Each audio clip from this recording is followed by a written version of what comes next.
Shalom, Yasharala, Kal HALALYAM, YAHAWAH, BAHASHAM, YAHWASHI, BAHASHAM, QADASH.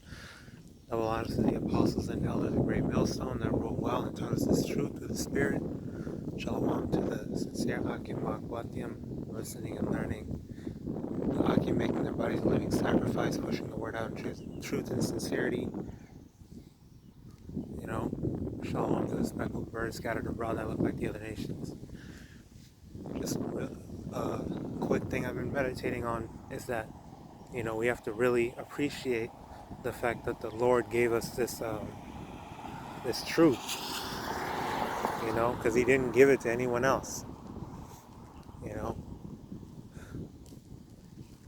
can look at Amos chapter 3, verse 2, Psalms 147, last two verses, I believe, 2nd Ezra chapter 6, the last couple verses there, so on and so forth. The Lord is only dealing with Israel, the so-called Negroes, Hispanics, and Native or indigenous peoples, right?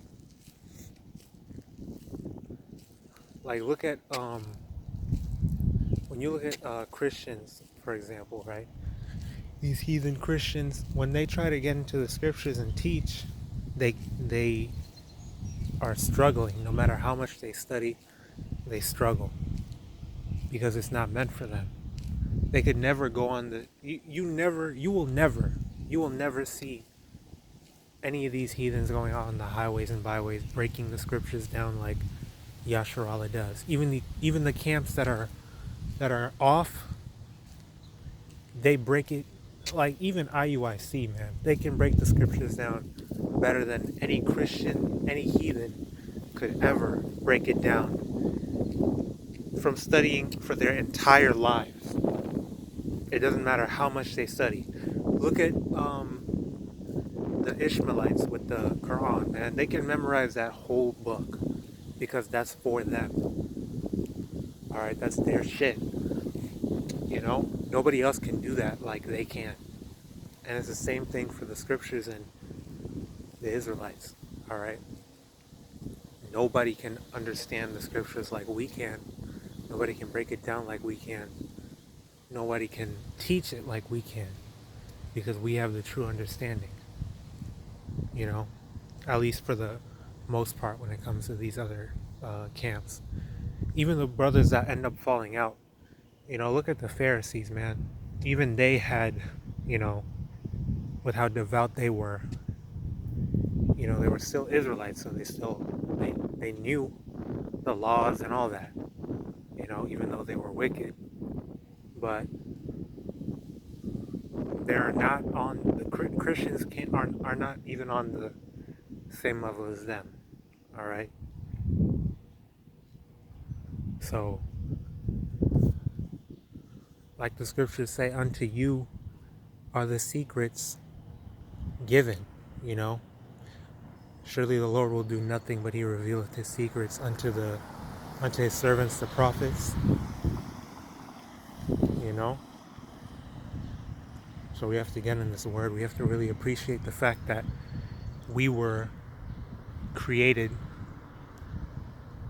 as Yahawah, BAHASHAM, YAHWASHI's chosen people. The fact that the Lord chose us out of all nations on the earth. So you have to treat the scriptures like it's a workout, like a daily routine, daily exhortation. Like the scriptures say in 1 Timothy 4, verse 8, roughly paraphrasing, it says, for bodily exercise profiteth little, but exercising godliness,